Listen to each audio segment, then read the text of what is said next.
We're cooking. Hi, I'm Rachael Elseman with the Overland Expo Foundation, and I'm here with Marty from Motorcycle Relief Project. He's one of our grant recipients, so we're here to talk about where that grant funding goes. So Marty, can you tell us a little bit about MRP? Absolutely. MRP is a Motorcycle Relief Project, as you see here, is a 501c3 veterans nonprofit. We take veterans and first responders on 5-day adventure motorcycle rides at no cost. The motorcycle's a hook, gets them in the door. The work that we really do happens at night when we're done riding for the day. It's not therapy, there's no therapist present. It's folks that have a shared life experience having a guided conversation.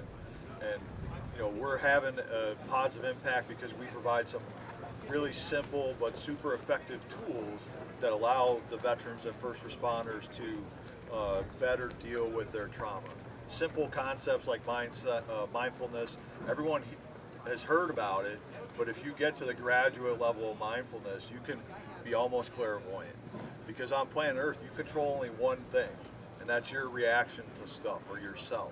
And when you learn how to control yourself from stimulus, you can positively impact your life. To date, we've done 75 rides. We put 517 men and women through the program from all services in the United States, the British Army, the Australian Army, the RCMP in Canada, the Canadian military, and so those folks come to us. They take what we teach them, they take it home, and they employ it at home. I'll tell you a brief, really quick story about early on. An individual came through the program, and he was hooked on opioids that were prescribed by the VA. And the VA's methodology for treatment is, I'm going to treat the symptom and we're going to prescribe, take this medication. Well, he told us that, and we're like, no, dude, you can't take that while you're riding. So we quit cold turkey. So every day at the end of the day, he would come into the house and would flop down on the bed and go legitimate withdrawal symptoms, flop sweat, he's shaking, whole nine, and this is while we're making dinner for everyone. And then he comes out, he eats dinner and participates in the workshops. Well, that was, a little more than 9 years ago. He hasn't taken Oxy since, because we give him a network and we give him some tools to better deal with his pain. That's awesome. Pain versus trauma, it's a similar thing. We tell folks all the time that you don't need to be a first responder or a veteran to carry weight. We all carry weight. It's heavy. Life is heavy. We give an opportunity to unpack some of that weight and repack it so you can carry it a little easier. And if you do that a bunch of times with that weight, it gets really easy to carry, and it gets so much easier to talk about. So this is year 10. We want to say a huge thank you to the foundation for the $7,500 grant that they gave us, which covers half a ride for 8 participants and 4 staff for a week. That cost for a week for us is about $15,000, and so you guys you got us halfway there. So we're going to partner you with Rider Justice, which is another one of our sponsors, and we're going to put that together. So Rider Justice and the foundation are going to sponsor a ride this year. That's awesome. How many rides do you typically take in a year?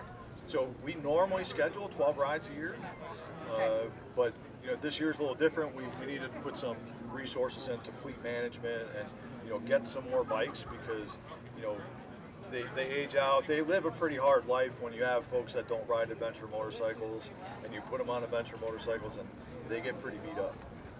So we expanded the fleet a little bit, and we did get a brand new 1300.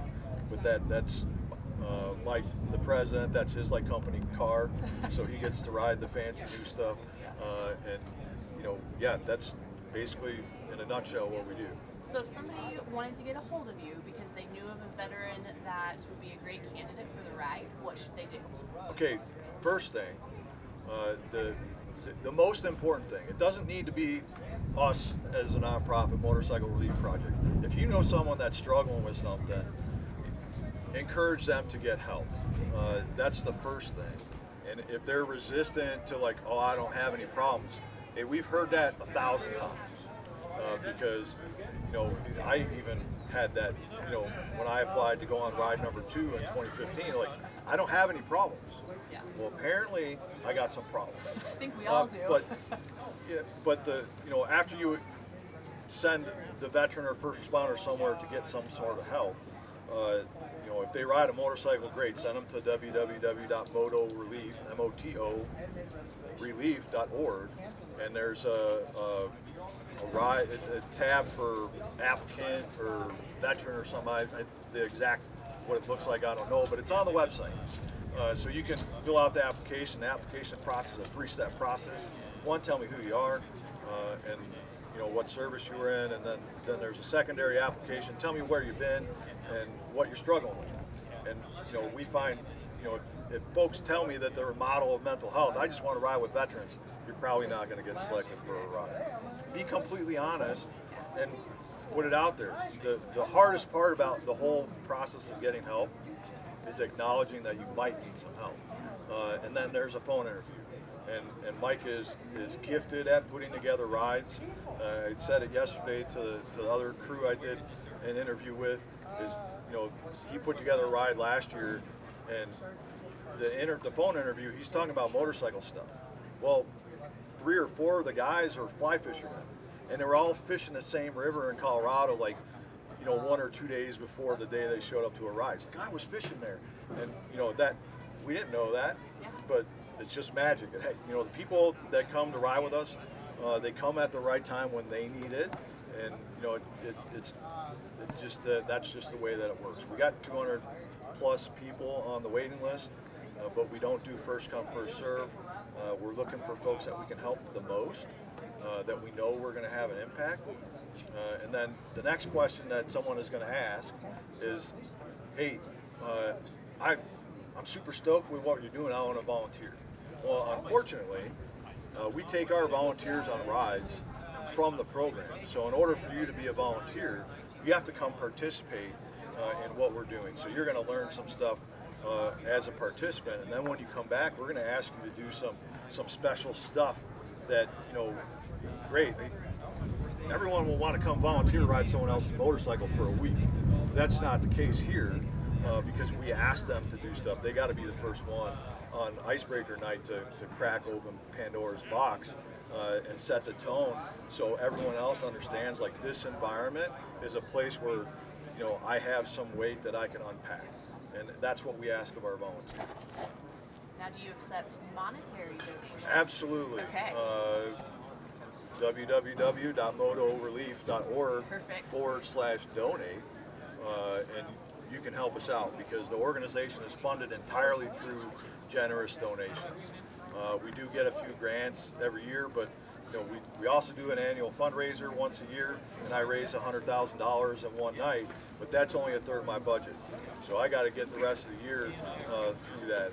Most years we come sliding across the finish line and we're broke. So we start over every year. So if you know someone that can help, or you want to help financially, go to the website, give us a call, or send us an email via the website, and we'll have a conversation and get that squared away. Anything else you want to share with us? No, I think we're great. Awesome. Thanks so Yeah, much. thanks I really again. appreciate it. Yeah, it was awesome.